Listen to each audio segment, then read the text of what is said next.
નમસ્કાર મિત્રો, સ્વાગત છે તમારું માર્કેટ બુલેટિન ચેનલમાં. સૌપ્રથમ તો તમામ મિત્રોનો ખૂબ ખૂબ આભાર. આપણી યુટ્યુબ ચેનલમાં 4000 પ્લસ સબસ્ક્રાઈબર થઈ ગયા છે અને જલ્દીથી જ તમારા બધાના સહયોગથી આપણે 5000 સબસ્ક્રાઈબરને પણ પાર થઈ જશું તેવી આશા છે. અને આપ જલ્દીથી જો હજુ સુધી તમે સબસ્ક્રાઈબનું બટન ન દબાવ્યું હોય તો હમણાં જ ચેનલને સબસ્ક્રાઈબ કરી આપજો. આપણે 4000 સબસ્ક્રાઈબર પૂર્ણ થયા તે નિમિત્તે આજ ખાસ એક વિડીયો બનાવ્યો છે અને તમને માહિતી આપશું કે આગામી સમયમાં આવનારા 5 મહત્ત્વના આઈપીઓ વિશે. 35થી વધુ આઈપીઓને સેબી દ્વારા હાલમાં જ મંજૂરી આપવામાં આવી છે અને હજુ સુધી આ મંજૂરી વેલિડ છે. આ 35થી 40 આઈપીઓમાંથી આપણે 5 નામાંકિત કંપનીઓ દ્વારા આઈપીઓ જે ડીઆરએચપી રજૂ કરેલ છે તેના પરથી આપણે તમામ વિગતવાર માહિતી આપશું, એ પણ આપણી ગુજરાતી ભાષામાં. તો ચાલો વધુ વાત ન કરતાં શરૂઆત કરીએ. સૌપ્રથમ કંપની છે જેએસડબલ્યુ સિમેન્ટ. આ કંપનીએ 20 ઓગસ્ટ 2024ના રોજ ડીઆરએચપી ફાઇલ કરેલ છે અને સેબીએ પોતાનું ઓબ્ઝર્વેશન 6 જાન્યુઆરી 2025ના રોજ કંપનીને પરત કરેલ છે.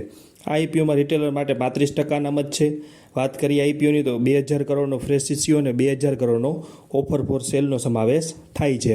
હવે ટૂંકમાં કંપની વિશે માહિતી મેળવી લઈએ તો જેએસડબલ્યુ સિમેન્ટ એ ભારતની અગ્રણી સિમેન્ટ ઉત્પાદક કંપનીઓમાંની એક કંપની છે જે જેએસડબલ્યુ ગ્રુપનો ભાગ છે. આ કંપનીની સ્થાપના 2009માં થઈ હતી અને તેનું મુખ્યાલય મુંબઈ, મહારાષ્ટ્ર ખાતે આવેલું છે. જેએસડબલ્યુ સિમેન્ટ ખાસ કરીને ગ્રીન સિમેન્ટ ઉત્પાદક માટે જાણીતી છે, જે પર્યાવરણને અનુકૂળ અને ટકાઉ બાંધકામ સોલ્યુશન પૂરા પાડે છે. તેના મુખ્ય ઉત્પાદનોમાં પોર્ટલેન્ડ સ્લેગ સિમેન્ટ એટલે કે પીએસસી, ગ્રાઉન્ડ ગ્રેન્યુલેટ બ્લાસ્ટ ફર્નેસ એટલે જીજીબીએસ અને ઓપીસી સિમેન્ટનો સમાવેશ થાય છે. તો આ વાત હતી પ્રથમ આઈપીઓ એટલે કે જેએસડબલ્યુ સિમેન્ટ વિશે.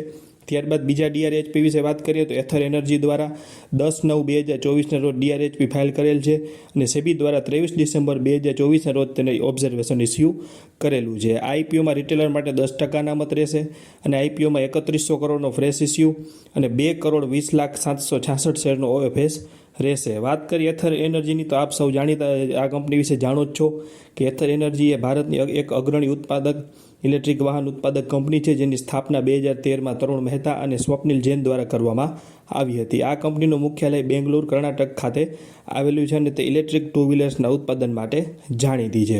હવે વાત કરીએ ત્રીજી મહત્ત્વની કંપની તો કંપનીનું નામ છે પીએમઈએ સોલારટેક સોલ્યુશન લિમિટેડ. આ કંપનીએ 16/9/2024ના રોજ ડીઆરએચપી ફાઇલ કરેલું હતું અને સેબીએ 15 જાન્યુઆરી 2025ના રોજ ઓબ્ઝર્વેશન ઇસ્યુ કરેલ છે.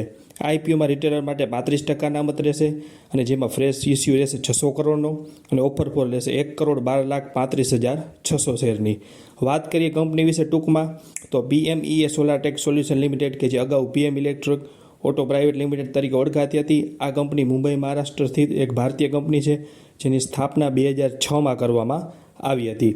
આ કંપની સોલાર ટ્રેકિંગ અને માઉન્ટિંગ પ્રોડક્ટ્સના ઉત્પાદનમાં અગ્રણી છે અને સોલાર એનર્જી સોલ્યુશનના ઉપરાંત સ્વિચ ગિયર્સ, ઓટોમોટિવ એટલે કે ઓરિજિનલ ઇક્વિપમેન્ટ મેન્યુફેક્ચરર્સ અને લાઇટિંગ, ફર્નિચર અને ફાર્માસ્યુટિકલ્સ ઉદ્યોગ માટે પાર્ટીશન પેનલ્સ જેવા વિવિધ ઉત્પાદનો બનાવે છે. હવે વાત કરીએ 4 નંબર ઉપર જે કંપની છે કે જેનાથી આપ સૌ પરિચિત હશો, ઇકોમ એક્સપ્રેસ લિમિટેડ.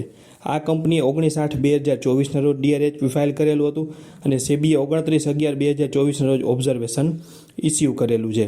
વાત કરીએ અનામતની તો આ કંપનીના આઈપીઓમાં રિટેલર માટે 10% અનામત રહેશે, જેમાં ફ્રેશ ઇસ્યુ રહેશે 1284.50 કરોડનો અને ઓફર ફોર શેર રહેશે 1315 કરોડની. વાત કરીએ ટૂંકમાં કંપની વિશે તો ઇકોમ એક્સપ્રેસ એ ભારતમાં સ્થપાયેલ એક અગ્રણી લોજિસ્ટિક અને કુરિયર સેવા પૂરી પાડતી કંપની છે, જેની સ્થાપના 2012માં થઈ હતી. તેનું મુખ્ય મથક ગુરુગ્રામ, હરિયાણામાં આવેલું છે. આ કંપની મુખ્યત્વે ઈ કોમર્સ ઉદ્યોગ માટે end to end delivery solutions પ્રદાન કરે છે, જેમાં first mile pickup processing, last mile delivery, reverse લોજિસ્ટિકનો સમાવેશ થાય છે. હવે વાત કરશું છેલ્લી કંપની એટલે 5મી, સંભવ સ્ટીલ ટ્યુબ્સ લિમિટેડ. આ કંપનીએ 30/9/2024ના રોજ ડીઆરએચપી ફાઇલ કરેલ છે અને સેબીએ 21 જાન્યુઆરી 2025ના રોજ ઓબ્ઝર્વેશન ઇસ્યુ કરેલું છે. આઈપીઓમાં રિટેલર માટે 35% અનામત રહેશે, જેમાં 440 કરોડનો ફ્રેશ ઇસ્યુ અને 100 કરોડનો ઓફર ફોર સેલ રહેશે. વાત કરીએ કંપની વિશે ટૂંકમાં તો સંભવ સ્ટીલ ટ્યુબ્સ લિમિટેડ એક ભારતમાં electric resistant welded steel pipes અને સ્ટ્રક્ચરલ ટ્યુબ્સ હોલો સેક્શનના અગ્રણી ઉત્પાદકોમાંની એક છે. તેની સ્થાપના 2017માં થઈ હતી. તેનું મુખ્ય મથક રાયપુર, છત્તીસગઢમાં આવેલું છે. આ કંપની ભારતમાં એકમાત્ર એવી કંપની છે કે એક જ સ્થળે સંપૂર્ણ રીતે બેકવર્ડ ઇન્ટિગ્રેટેડ ઉત્પાદન સુવિધા ધરાવે છે, જેમાં સ્પોન્જ આયર્ન, બ્લૂમ સ્લેબ્સ અને હોટ રોલ્ડ કોઇલ જેવા મધ્યવર્તી ઉત્પાદનોથી લઈ ERW black pipes, galvanise iron pipes અને હોલો સેક્શન ટ્યુબ્સ જેવા તૈયાર ઉત્પાદનોનું ઉત્પાદન થાય છે. તો આ વાત કરીએ આપણે 5 મહત્ત્વની કંપનીઓ વિશે કે જેણે DRHP ફાઇલ કરી દીધેલ છે અને સેબી દ્વારા પણ તેમને મંજૂરી મળેલી છે. હવે કંપની જ્યારે પણ RHP ફાઇલ કરે ત્યારે IPOની જાહેરાત થવાની સંભાવના છે. ત્યારબાદ તમામ મિત્રો એક ખાસ નોંધ કે તમામ માહિતી કંપની દ્વારા દાખલ કરેલ DRHP પરથી લીધેલી છે.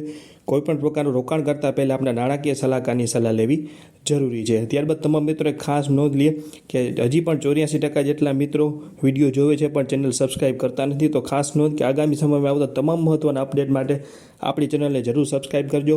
અને શેરબજાર તથા IPOને લગતા સાચા અને મહત્ત્વના અપડેટ ગુજરાતી ભાષામાં મેળવવા માટે માર્કેટ બુલેટિન ચેનલને વધુમાં વધુ લાઇક, શેર અને સબસ્ક્રાઈબ કરો. આભાર.